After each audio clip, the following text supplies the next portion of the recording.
Hi everyone! Welcome back, Supreme Being. Spring Being! Today we're going to talk about the influence on the energies in terms of manifestation between twin flames and also the lower astral and so on. We realized something is very interesting. It's not just create your reality. You cannot just go and create your reality and everything will happen for you. There's many things that happen, and one of them is a very important. They interfere. Yes, they interfere. Like me. There's actually many things that go together with all this. And before we start explaining what are the issues with manifesting, and we are not saying to stop manifesting, we are advocating for you to do that. Mm-hmm. We want to say why we should do that, we should manifest our reality. It's because the people who really don't care about the destiny and what's going to happen to their lives, they are just relying on the eternal rules of the universe and the earth. But we are almost like little toys here, like a chessboard with the pawns of the game, and we are being used. So it's better to just manifest our reality and to take control of our lives. But even to do that, there's many things that happen.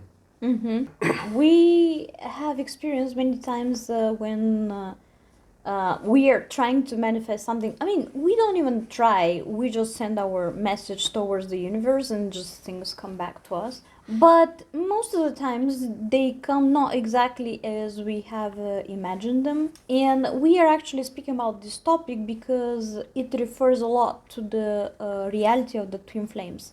Why things are not working out for you the way you have been imagining. Like Yes. maybe you even envisioned them. Like a vision came to you and you knew, you were sure it's gonna happen in this and that way. But then all of a sudden something goes wrong or whatever, and things don't come exactly as you have foreseen them. And this has been happening to us as well. As you know, we speak a lot about the lower astral.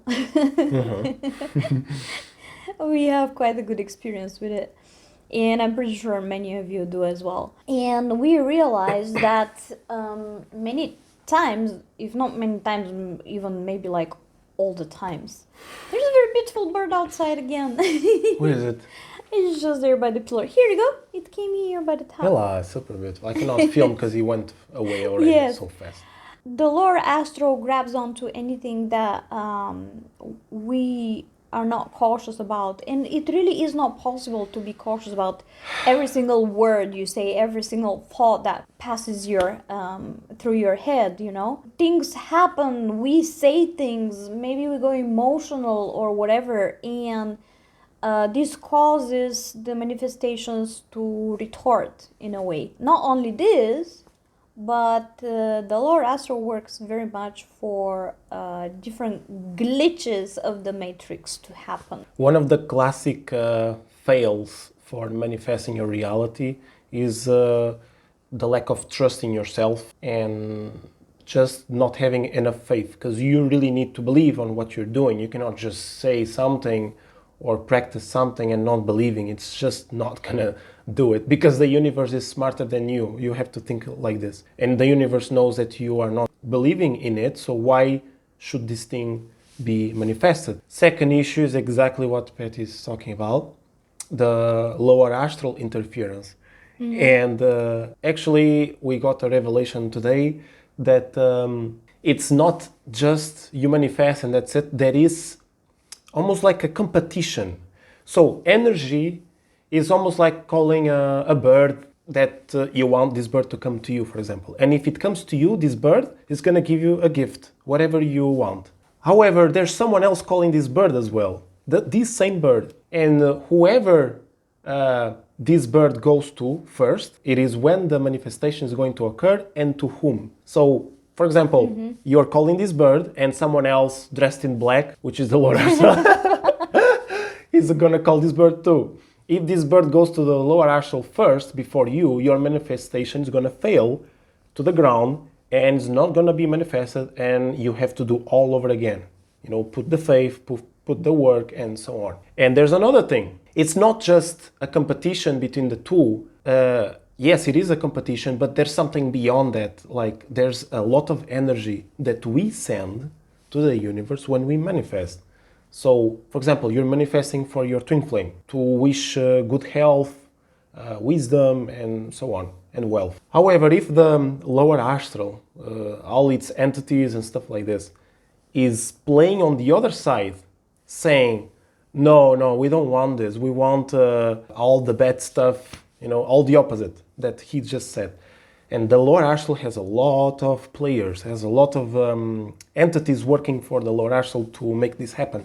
So if it's just you that is believing in this all by yourself, it is going to be less likely to happen just because you have competition. I want to give a small example for them to understand better, and it is like you're trying to manifest a certain car, for example, and you just want that car, right?